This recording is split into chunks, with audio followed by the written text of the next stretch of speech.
Hello बच्चों, welcome to the English class with Garima Batra Chinwada. And today we are going to start the question answers of lesson number 7 of your textbook of class 12th. And the name of the textbook is Flamingo and the name of the lesson is The Interview. आपके कक्षा 12वीं की text book flamingo के lesson number 7 the interview के question answers आज हम देखने जा रहे हैं।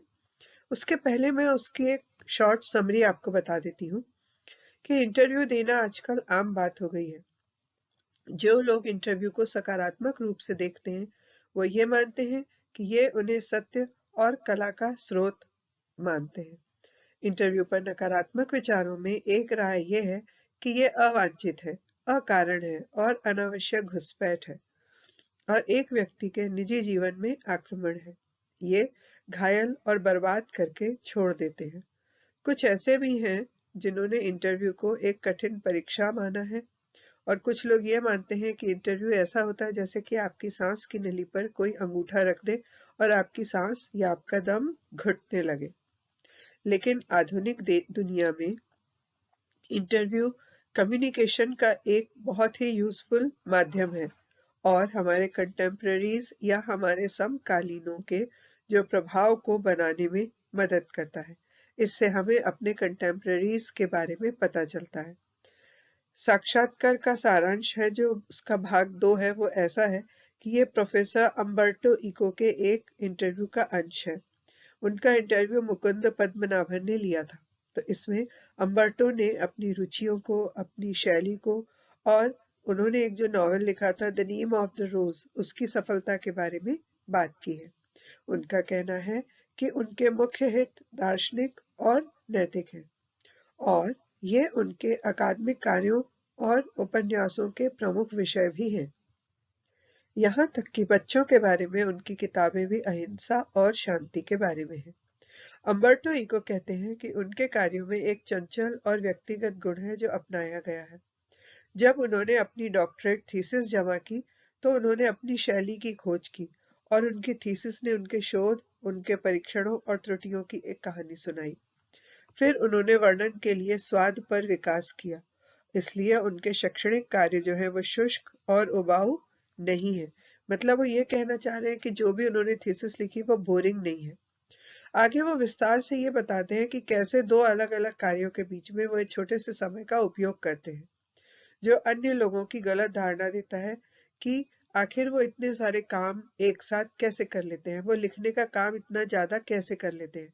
तो वो ये बताते हैं कि जब भी वो कोई दो काम कर रहे हैं और उनके बीच में उन्हें थोड़ा सा भी खाली समय मिलता है तो वो उसमें लिखते हैं, अपना टाइम वेस्ट नहीं करते। गुलाब का नाम ये एक शानदार सफलता थी, द नेम ऑफ द रोज, और इससे उन्हें बहुत प्रसिद्धि मिली। आइए अब हम इस लेसन को शुरू करते हैं। पहला प्रश्न है what are some of the positive views on interviews. साक्षात्कार के ऊपर या इंटरव्यू के ऊपर कुछ सकारात्मक विचार क्या हैं? And the answer is interviews are being taken for 130 years. Interviews 130 साल से लिए जा रहे हैं, मतलब 130 साल पहले से इंटरव्यू लिए जा रहे हैं।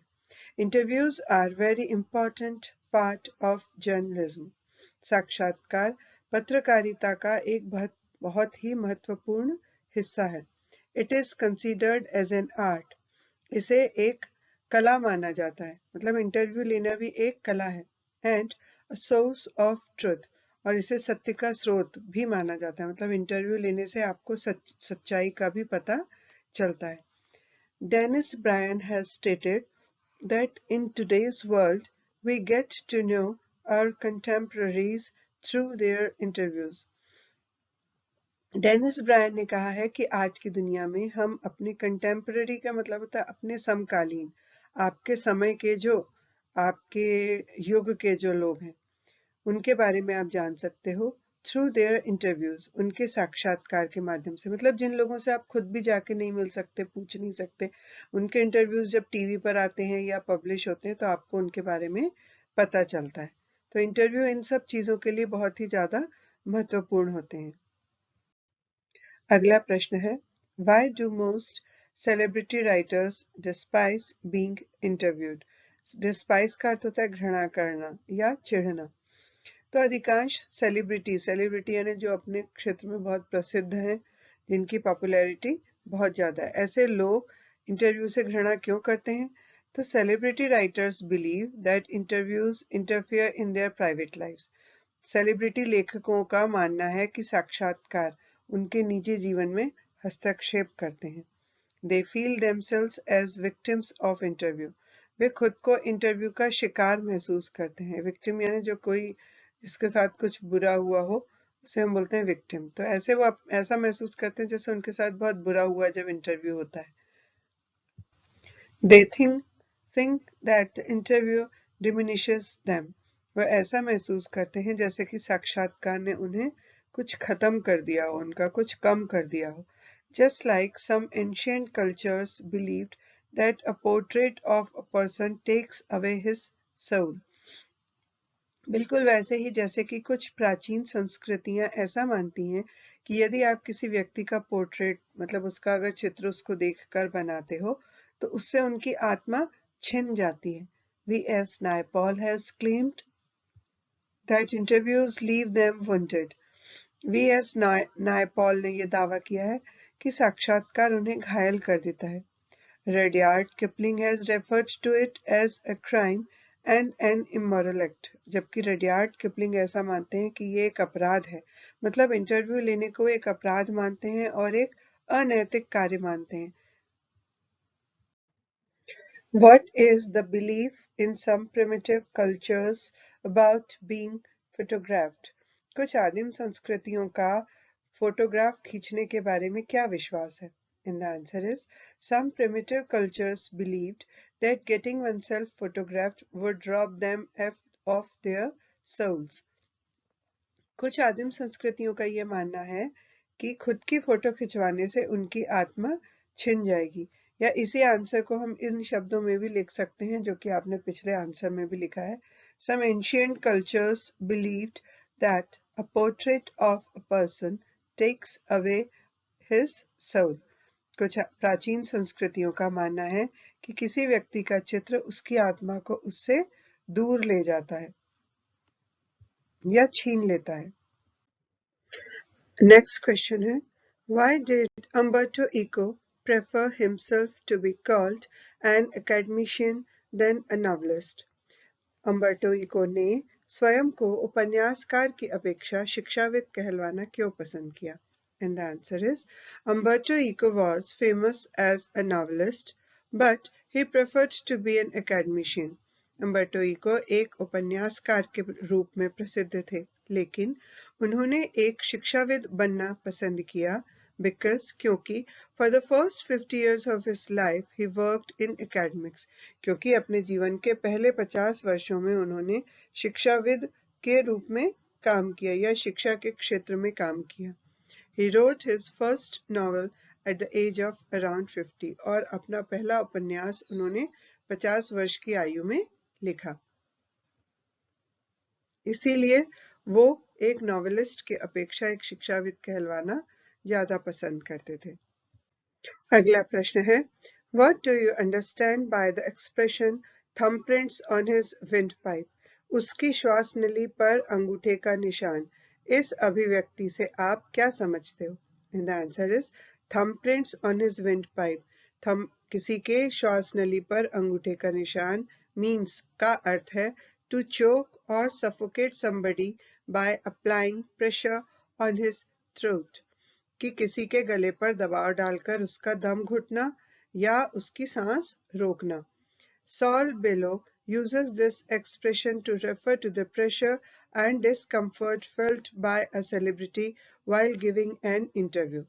शाउल बोलो ने इस अभिव्यक्ति का उपयोग किया था ये बताने के लिए कि एक साक्षात्कार देते समय एक सेलिब्रिटी जो दबाव और परेशानी को महसूस करता है वो ऐसा लगता है जैसे कोई उसके सांस की नली पर अंगूठा रखकर उसकी सांस रोक रहा हो या उसका दम घुट रहा हो। मतलब कि कोई भी सेलिब्रिटी हो उसको इंटरव्यू देना बिल्कुल भी पसंद नहीं होता। अगला प्रश्न है, Who in today's world is our chief source of information about personalities? आज की दुनिया में व्यक्तित्वों के बारे में जानकारी का हमारा मुख्य स्रोत क्या है या कौन है? And the answer is interviews help us know our contemporaries and their opinions. साक्षात्कार हमें अपने समकालीन यानी जो हमारे समय के लोग हैं उनके विचारों को जानने में मदद करते हैं और उनके बारे में भी जानने में मदद करते हैं.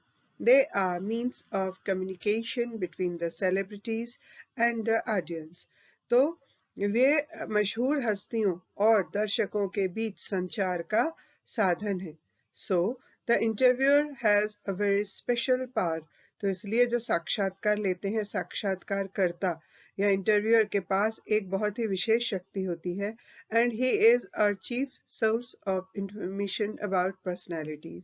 और वह व्यक्तियों के बारे में जानकारी का हमारा मुख्य स्रोत है. तो ये जो मेन आंसर है ये यहाँ से भी शुरू होता है. The interview has. जो लोग पूरा आंसर याद कर सकते हैं बहुत अच्छी बात है, बहुत अच्छे मार्क्स मिलेंगे. जो पूरा याद नहीं कर सकते कम से कम यहाँ से द इंटरव्यूअर से जरूर याद करेंगे. अगला प्रश्न है, do you think Umberto Eco likes being interviewed? क्या आपको लगता है अम्बर्टो इको को इंटरव्यू देना पसंद है? Give reasons for your opinion. अपने मत के कारण दीजिए. And the answer is yes, Umberto Eco in all possibilities likes being interviews. हाँ, अम्बर्टो इको को साक्षात्कार देना पसंद है. He happily answers every question asked by Mukund Padmanabhan. Mukund Padmanabhan के द्वारा पूछे गए हर सवाल का वह बड़ी खुशी से जवाब देते हैं. With energy and in a lively manner. बहुत ही ऊर्जा के साथ और जीवंत तरीके से वो जवाब देते हैं.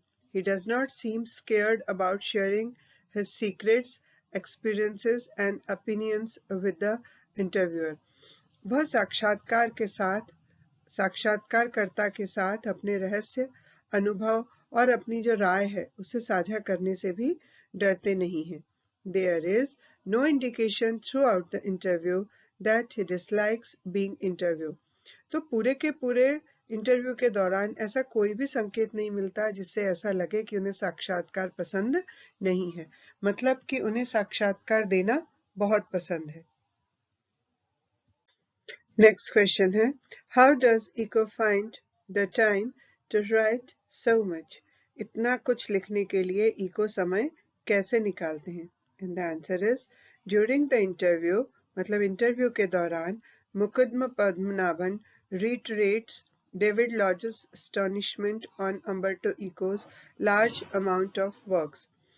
मुकुंद पद्मनाभन डेविड लॉजर्स का आश्चर्य जो था कि अम्बर्टो इको ने इतना ज्यादा कुछ लिखा हुआ है, तो and how he manages to write them all. तो वो कैसे समय निकालते हैं इतना कुछ लिखने के लिए. Eco replies. इको जवाब देते हैं that just like the universe has empty spaces. कि बिल्कुल जिस तरह से अंतरिक्ष में बहुत सारी खाली जगह है और लाइफ्स टू, हमारे जीवन में भी बहुत सारे खाली स्थान है. Have a lot of empty spaces और इंटरस्टिसेस. और हमारे जीवन में भी बहुत सारी खाली स्थान है या उसे अम्बर्टो इको ने कहा इंटरस्टिसेस as he calls them. Whenever he has a few moments to spare in between two different tasks, जब भी कभी कोई भी दो काम के बीच में उनको थोड़ा सा भी खाली समय मिलता है या कुछ क्षण भी खाली समय के मिलते हैं, instead of wasting time, तो उस समय पर समय बर्बाद करने के बजाय he uses the time to write. वो उस समय का उपयोग लिखने में करते हैं. He even gives an example of his working technique. यहाँ तक कि वो अपने लिखने के तरीके का उदाहरण भी देते हैं. He says, वो कहते हैं that while waiting for someone to come up the elevator, कि जब भी कभी लिफ्ट में या किसी एलिवेटर में वो किसी के आने का इंतजार कर रहे होते हैं, he keeps himself busy. तो उस समय पे भी वो लिखने में अपना समय व्यतीत करते हैं. तो इस तरह से छोटे छोटे से भी खाली समय में भी वो लिखने का काम करते रहते हैं. ऐसा उन्होंने इंटरव्यू में मुकुंद पद्मनाभन को बताया. Did Umberto Eco consider himself a novelist first or an academic scholar? क्या अम्बर्टो इको ने अपने आप को पहले एक उपन्यासकार माना या कि अकादमिक विद्वान? And the answer is Umberto Eco considered himself an academic scholar first and then a novelist. Umberto Eco ने खुद को पहले एक अकादमिक विद्वान माना और फिर उपन्यासकार. He wrote more scholarly articles as compared to novels. उन्होंने उपन्यास की तुलना में विद्वत्तापूर्ण लेख ज्यादा लिखे. And he attended academic conferences and not meetings of pen clubs and writers. उन्होंने अकादमिक सम्मेलनों में ज्यादा भाग लिया, ना कि पेन क्लबों और लेखकों की बैठक में. According to him, he was a university professor who wrote novels on Sundays. वो अपने आप को एक विश्वविद्यालय के प्रोफेसर मानते थे जिन्होंने रविवार को उपन्यास लिखे. I started writing novels by accident, he said. मैंने संयोग से उपन्यास लिखना शुरू कर दिया, वो ऐसा कहते थे. मतलब कि वो विद्वत्तापूर्ण लेखों में ज्यादा खुशी महसूस करते थे लिखने में, और उन्होंने अपना पहला उपन्यास 50 साल की उम्र में लिखा. उसके पहले वो सिर्फ एकेडमिक सम्मेलनों में ही भाग लेते थे. मुझे उम्मीद है ये वीडियो आपको पसंद आया होगा और ये परीक्षा की तैयारी में आपकी मदद करेगा.